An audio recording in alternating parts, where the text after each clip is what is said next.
Honest J. Nowak. Oh yeah.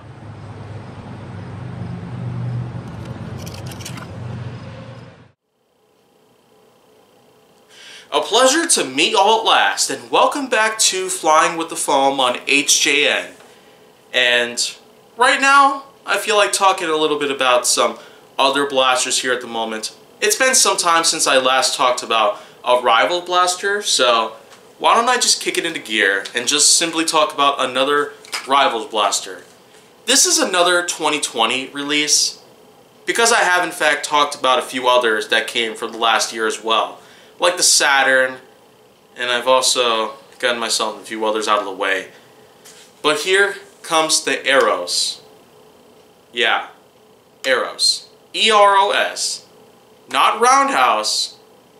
I feel like I've already made myself clear here how many times in the past 2 or 3 years or so, but I mean, even with the beginning of Nerf Secret Revealed, going as far back as mid-2011, that entire anomaly that I've been facing, it's just never stopped.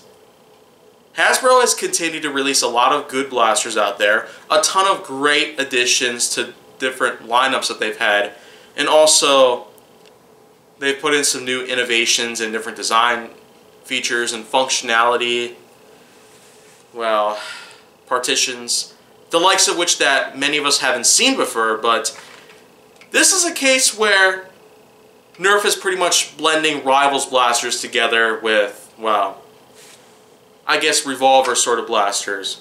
The Rev family of blasters like the Maverick, Strong Arm, Icequake, Spylight, and some others here and there have pretty much owed themselves to, well, being nice revolver sort of blasters out there, and many of them were sort of instant classics. Of course, I'll never forget how great the Strong Arm was, bringing in a few new innovations, including the slam fire usage on a Rev blaster, as well as the ability to, well, oscillate upon trigger return. But the Eros here does a couple things around here that are even better than most of the Rev blasters that we've seen in our lifetime. First of all, because it does hold rivals rounds around here, they're certainly not like darts. So what do? Well, they have a nice chamber where you can fit 15 rival rounds. Yeah, 15 of them. You could basically load them in 5 separate chambers, which can fit about 3 each. So if you do the math, that adds up to 15.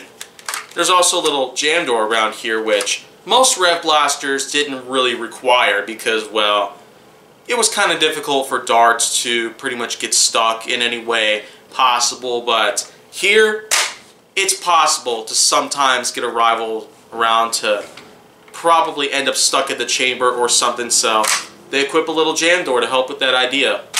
Then of course, well, there's the safety switch, because these are blasters that are made for people that are 14 and above, simply because of how hard the HIR rounds can hit any object or person. So it's got some pretty satisfying, well, ratcheting sort of sounds that come around when you pull the handle back and then push it forward. Of course, it ain't much like most Rev blasters where it automatically retracts because of a little spring that seems to, well, bring itself back together upon release. But anyways, this is just as you expect. Whoa. Yeah, these things bounce back really hard. Nice. Oh! Oh gosh. Whoopsie. I did not mean for that to happen. Just kind of trying to aim above it. Let's try that again. Whoa. Well, yeah. It's a pretty satisfying experience on its own, but you know what? I guess it gets even better because when I did Invisible integration back when Aftersalt was around during October, November, December of 2020, this thing actually had 2 different modes of firing. And the switch over here made sure to deliver on both of these methods of firing. So you could fiddle around with this as much as possible to see what you could possibly do.